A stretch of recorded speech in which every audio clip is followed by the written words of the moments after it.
Hi! ఇవాళ ఒక interesting టాపిక్‌తో మీ ముందుకొచ్చానండి. ఈ వీడియో ఎక్స్‌క్లూజివ్‌గా మగవాళ్ళ కోసమే. ఎవరైతే ఫ్యామిలీ లైఫ్‌లో మదర్‌కి, ఇంకా వైఫ్‌కి మధ్య బ్యాలెన్స్ కోసం ట్రై చేస్తున్నారో, వాళ్ళ కోసం కొన్ని టిప్స్ తీసుకొచ్చాను.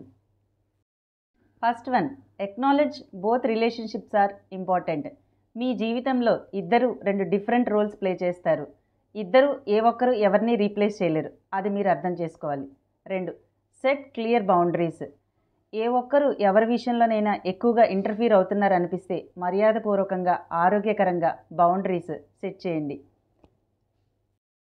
Third one, be a bridge not a barrier. వీలైతే ఇద్దరి మధ్య మంచి బంధాన్ని పెంపొందించడానికి ప్రయత్నించండి. ఏ ఒక్కరి వైపు నిలబడద్దు.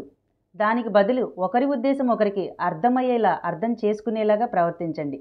Fourth one, communicate with your wife privately. ఏదైనా ఒక సందర్భంలో మీ వైఫ్ బాధపడినట్లు అనిపిస్తే మీరు తనతో ఏకాంతంగా మాట్లాడండి. ఎటువంటి బయాస్ లేకుండా, ఎటువంటి జడ్జిమెంట్ లేకుండా తను చెప్పేది వినడానికి ప్రయత్నించండి.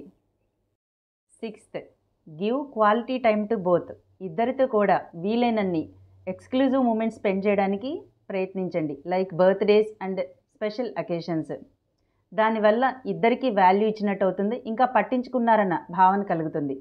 Seventh one, protect your wife's dignity in front of others. ఇద్దరిలో ఎవరిని కూడా ఒకరి ముందు ఒకరిని అరవడం, తిట్టడం లాంటివి చేయకండి. గౌరవం, మర్యాద అనేవి అందరికీ సమానమే, ఇంకా ముఖ్యమే. Seventh one, encourage direct communication. Communication మీ ద్వారా కాకుండా ఇద్దరు ఒకరికొకరు డైరెక్ట్గా మాట్లాడేలాగా ప్రయత్నించండి. Eighth one, be firm but loving when required.